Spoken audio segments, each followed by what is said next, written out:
अस्सलाम वालेकुम viewers, welcome back to motorise memories. कैसे हैं आप लोग? ठीक ठाक? मज़ा आ रहा है नहीं आ रहा?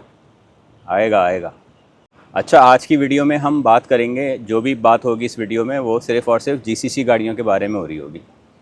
तो आज का जो टॉपिक है बेसिकली उसमें हम देखेंगे कि जो लोग जीसीसी गाड़ियों का काम करके भी लॉस उठाते हैं तो या उसमें कामयाब नहीं होते, सक्सेसफुल नहीं होते, तो उसकी क्या वजूहात रहती हैं।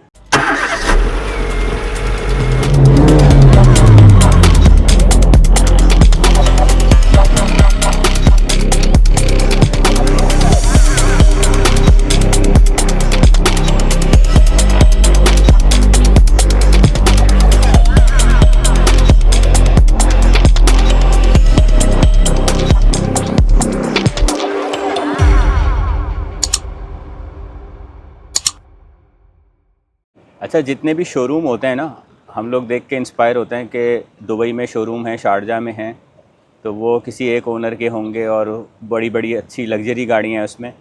तो ज़्यादातर जो शोरूम हैं वो एक तो किसी एक सिंगल ओनर के नहीं होते, उसमें कई पार्टनर्स होते हैं। 6-6 7-7 पार्टनर्स का काम होता है वो। फिर हर पार्टनर के साथ इन्वेस्टर जुड़े हुए होते हैं। तो इस तरह से यहाँ पे ये बिज़नेस रन होता है। 1-1 मिलियन की गाड़ी होती है, लैम्बोर्गिनी हो गई या पोर्शे की गाड़ियाँ हो गई। तो वो गाड़ियाँ इतनी महंगी आती हैं, 5-5 6-6 लाख की गाड़ी भी होती है। तो एक बंदा तो उसमें इन्वेस्ट नहीं कर सकता इतना पैसा। तो बहुत सारे उसमें पार्टनर्स होते हैं, बहुत सारे इन्वेस्टर्स होते हैं। वो सब मिल के उनकी एफ़र्ट से एक बिज़नेस चलता है। तो ये जो गाड़ियों का काम है, जीसीसी गाड़ियों का, इसमें कोई ऐसी रॉकेट साइंस नहीं है। नॉर्मल सा काम है, हर कोई कर सकता है। सिर्फ़ और सिर्फ ये है कि आपका थोड़ा सा एक्सपीरियंस होना चाहिए कि कौन सी गाड़ी लेनी है और किस प्राइस पे लेनी है। तो बेसिकली जो सही मायनों में जो बाइंग है वही आपका तयन करती है कि आपको प्रॉफिट कितना होने वाला है इस गाड़ी पे। सारा गेम ही बाइंग का है। Selling is not a big deal. Sell गाड़ी कोई भी कर सकता है, लेकिन बाइंग हर किसी के बस की बात नहीं है। तो इसमें नंबर वन अगर उस पे आ जाएँ हम, कि क्यों हम फेल होते हैं लोग गाड़ियों के काम में, तो उसमें सबसे पहले जो है वो गाड़ी की इवैल्यूएशन देखी जाती है कि अगर आपको गाड़ी की प्राइस का अंदाज़ा नहीं है, आप इवैल्यूएट नहीं कर पा रहे कि गाड़ी कितने की है, तो वही आपका सबसे बड़ा लॉस हो जाता है।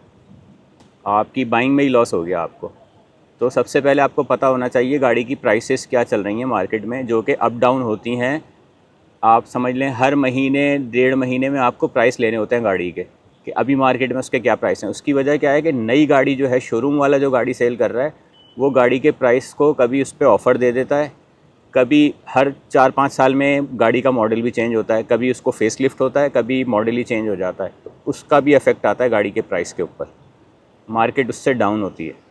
तो अगर आप कोई गाड़ी ऐसी ले लेते हैं जिसकी आपने ओवर प्राइसिंग कर दी, तो वो तो आपको लॉस दे के जाएगी, क्योंकि वो उस प्राइस पे सेल नहीं होगी।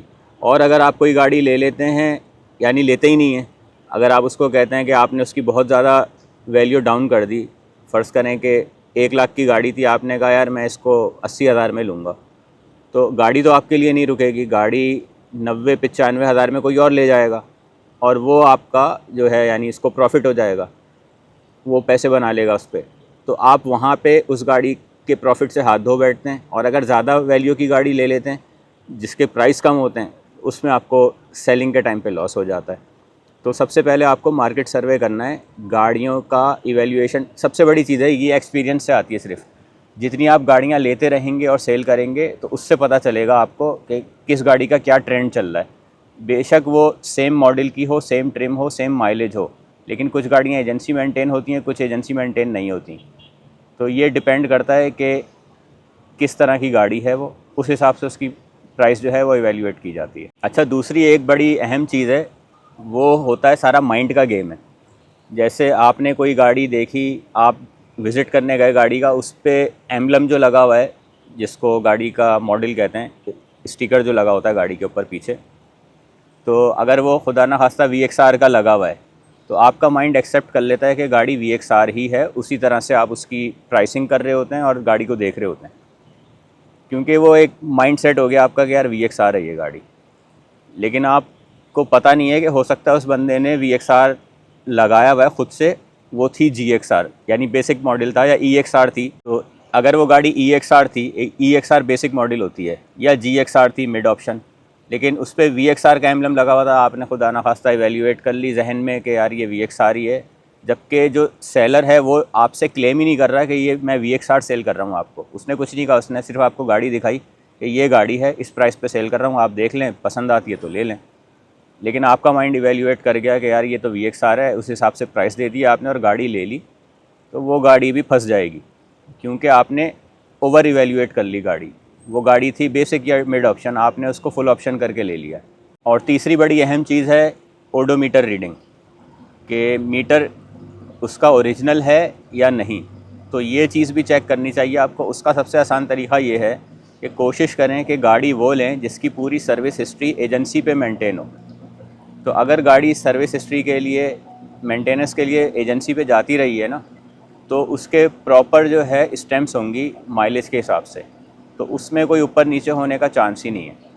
बाकी फिर आप RTA से चेक करा सकते हैं कि गाड़ी की मीटर रीडिंग कितनी है, ताकि उसमें आपको कोई धोखा ना हो। बहुत सारे लोग सर्विस हिस्ट्री वाली गाड़ियाँ लेना पसंद करते हैं और एजेंसी मेंटेन होती हैं, वो सर्विस हिस्ट्री के साथ होती हैं, लेकिन उसका ये मतलब नहीं है कि गाड़ी एक्सीडेंट नहीं हुई होगी। तो कुछ लोग उसका एक्सीडेंट चेक नहीं करते, तो वो भी चेक करें। एजेंसी पे तो मेंटेन हो रही है गाड़ी, लेकिन ज़रूरी थोड़ी है कि एजेंसी पे मेंटेन होने वाली गाड़ी का एक्सीडेंट नहीं हुआ होगा।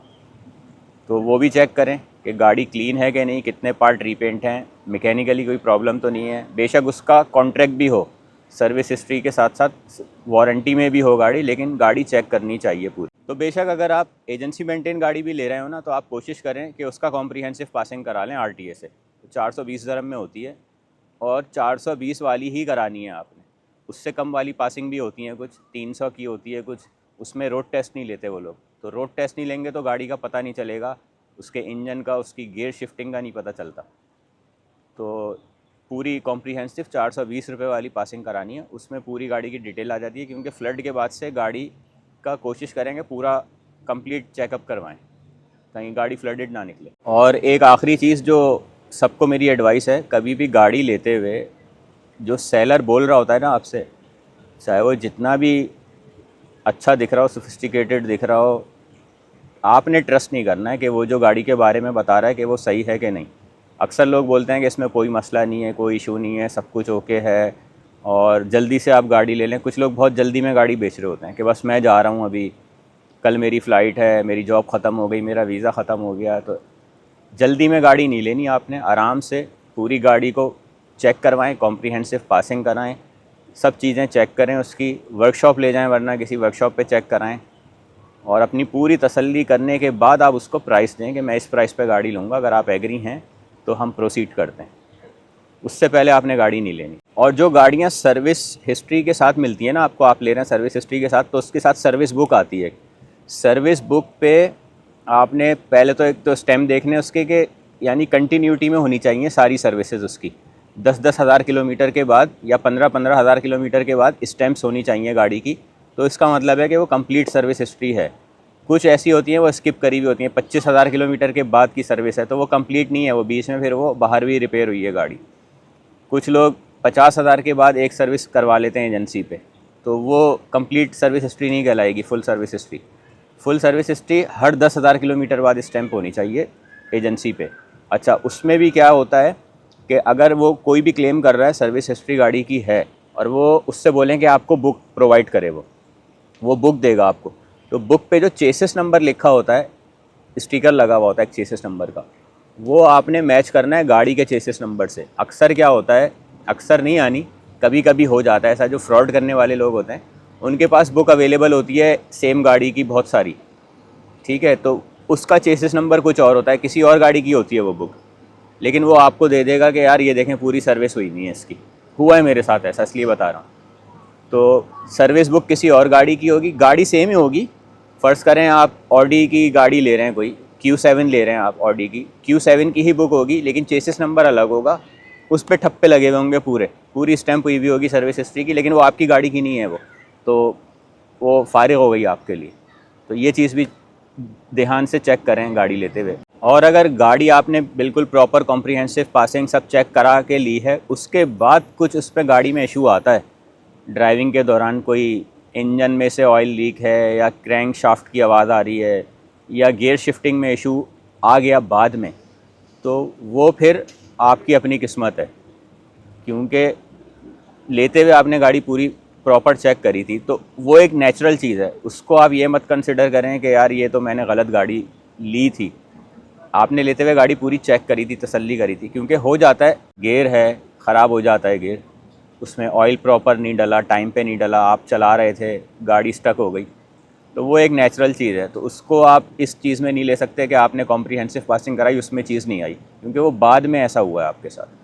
और एक चीज़ और मैं कहना चाहूँगा कि लोग फॉर ग्रांटेड लेते हैं, तो मेरी रिक्वेस्ट ये है कि जो लोग भी इस बिज़नेस में आना चाह रहे हैं वो अपना माइंड मेकअप करें अच्छे से और पूरी वर्किंग करें अपनी, क्योंकि एज ए अगर बिज़नेस आप इसमें आना चाह रहे हैं तो इन्वेस्टमेंट भी बड़ी चाहिए और पेशेंस भी चाहिए।